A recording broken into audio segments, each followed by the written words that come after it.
Mais l'idée ici, c'est de comprendre le principe. Voilà. Une fois que cette autre boucle est trouvée, il suffit de créer une autre région.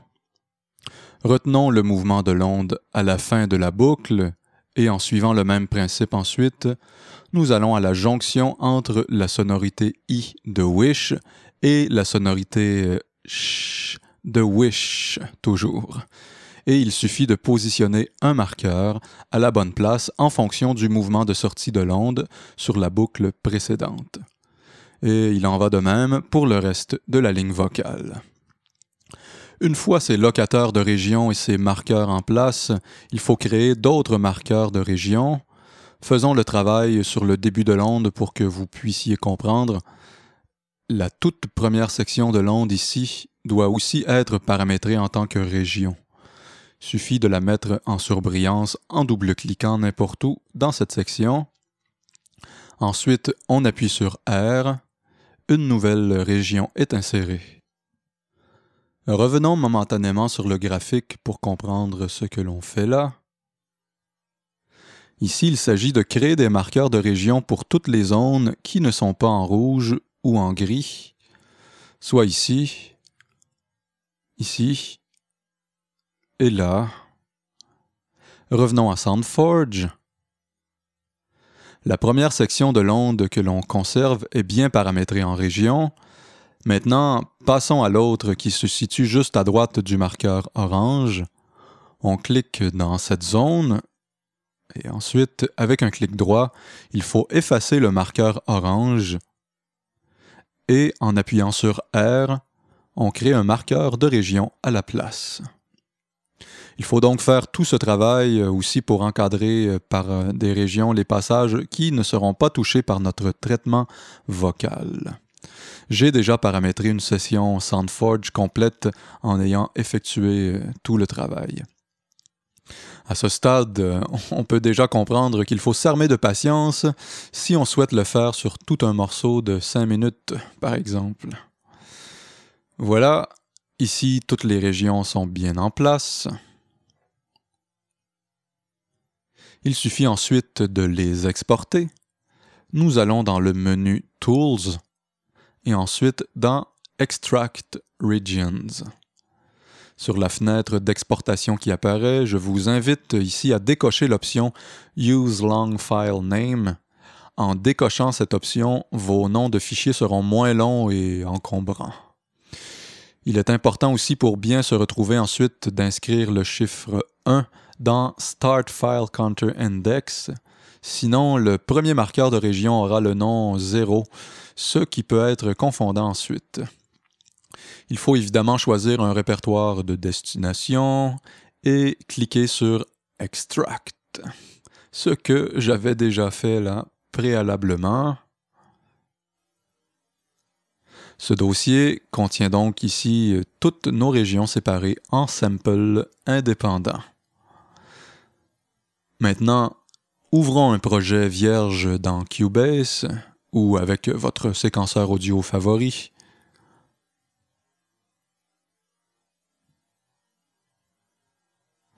Et insérons une piste audio et plaçons notre échantillon de départ sur cette piste.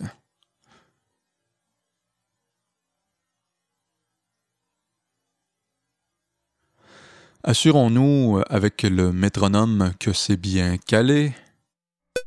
I wish to give, to take, to make, to check. I wanna see it happen. Maintenant, insérons une seconde piste audio et allons chercher notre premier petit échantillon découpé nommé 001 et déposons-le au même endroit que le début de l'échantillon de départ. N'hésitez pas à activer votre calage au grillage ici pour bien positionner en rythme ce premier petit échantillon. Pour s'assurer qu'il est bien calé au premier, vous pouvez les faire jouer en même temps et aller changer la phase d'une des deux pistes. Si vous obtenez un silence absolu, c'est que tout est bien placé. Ensuite, il suffit de glisser-déposer l'autre petit échantillon nommé 002. Et ici, pour que ce dernier soit bien calé au précédent, vous pouvez changer la nature de votre calage. D'un calage au grillage, ici, nous passons à un calage aux événements. Ainsi, il devient très facile de le caler comme ceci. Insérons maintenant le petit échantillon nommé 003. En se fiant à l'échantillon de départ sur la première piste, il faut aller caler cette section d'échantillon.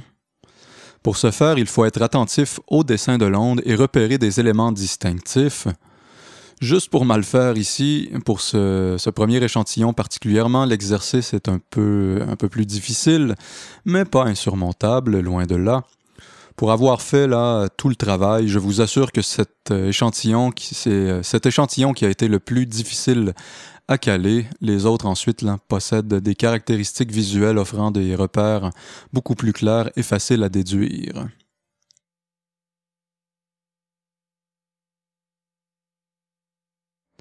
Pour s'assurer que l'échantillon est bien calé, encore une fois, nous pouvons faire jouer en boucle les deux ondes de cette section et passer une des deux pistes en phase inversée. Si on n'entend rien, c'est bon signe, sinon il faut recaler. Maintenant, la partie palpitante commence. Allons retrouver notre tout petit échantillon ici et dupliquons-le plusieurs fois à la suite. Avec la fonction du calage aux événements, cela se fait assez bien en appuyant sur Alt et en tassant le petit échantillon, on engendre des copies. Nous pouvons même copier un groupe d'échantillons comme ceci, ce qui accélère le travail. L'idée est de s'approcher le plus près possible de l'onde qui suit.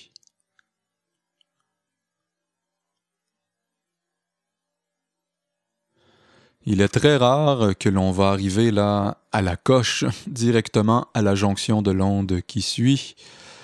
Pour combler l'espace, j'ai retenu deux approches.